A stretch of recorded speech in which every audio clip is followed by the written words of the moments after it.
Hallelujah. सभी कलीसिया को जय मसीह की। हालेलुया। परमेश्वर की स्तुति हो। जैसे कि आपको पता ही है कि गुड फ्राइडे आने वाला है, तो आज हम आपके लिए गुड फ्राइडे के लिए कुछ विशेष जानकारियां लेकर आए हैं। हालेलुया। दुनिया भर में गुड फ्राइडे को यीशु मसीह की मृत्यु की यादगार में मनाया जाता है, जब उन्हें क्रूस पर मार दिया गया था रोमी साम्राज्य में, क्योंकि प्रभु यीशु स्वर्ग के राज्य का प्रचार करते थे। सदूसी फरीसी की गलत शिक्षाओं का खंडन के राज्य का खंडन करते थे, सबत के दिन बीमारों को चंगा करते थे और अपने आप को परमेश्वर के तुल्य बताते थे और लोगों के पापों को क्षमा करते थे। हालेलुया। और इसी बात को लेकर सदूसी फरीसी कुछ और व्यवस्था के शिक्षक यीशु को पर झूठे इल्ज़ाम लगाकर उन्हें फंसाना चाहते थे।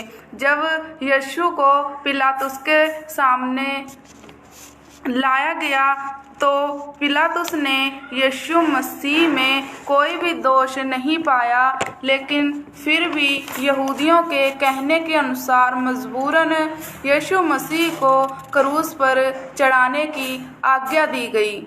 हालेलुया। प्रभु परमेश्वर की तारीफ हो, स्तुति हो, महिमा हो।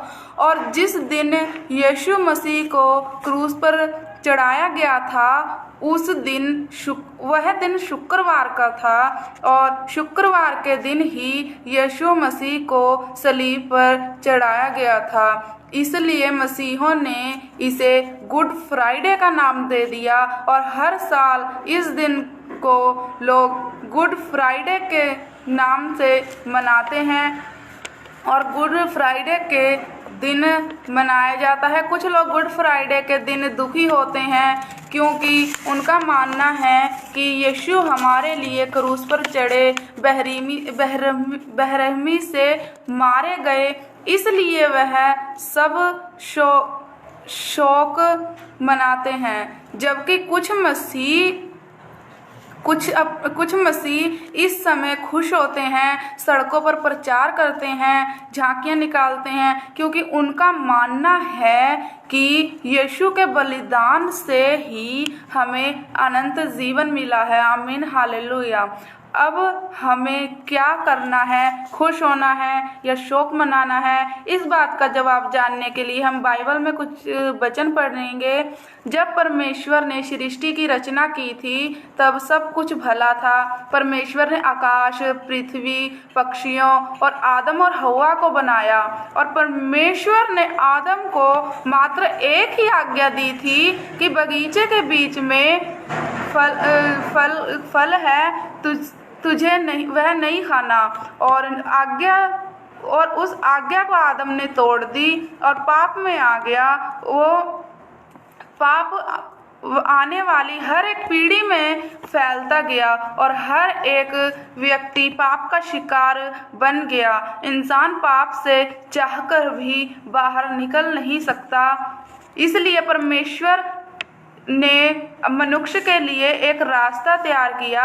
हम वचन पढ़ते हैं, उत्पत्ति 3:15 बाइबल में वचन पढ़ेंगे हम। और मैं तेरे और इस स्त्री के बीच में और तेरे वंश और उसके वंश के बीच में बैर उत्पन्न करूंगा।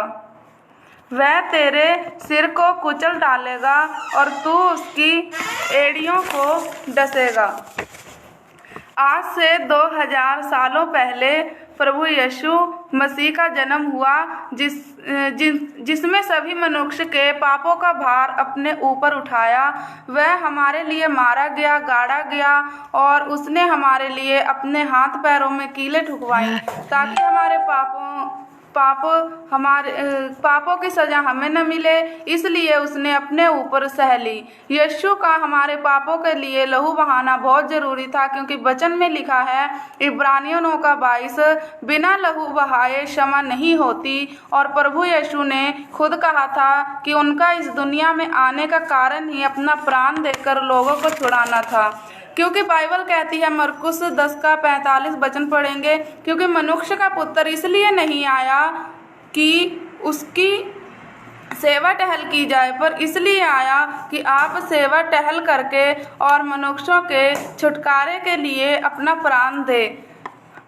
यीशु का जन्म ही हमारे पापों के लिए प्राण देने को हुआ था, ताकि वह कोई भी उसे स्वीकार करे और उन पर पाप की प्रभुता ताकि जो कोई भी प्रभु यीशु को स्वीकार करे उस पर पाप की प्रभुता न रहे। प्रभु यीशु मरने के तीसरे दिन जी उठे और ये हमारे लिए अच्छी खबर है, मतलब गुड न्यूज।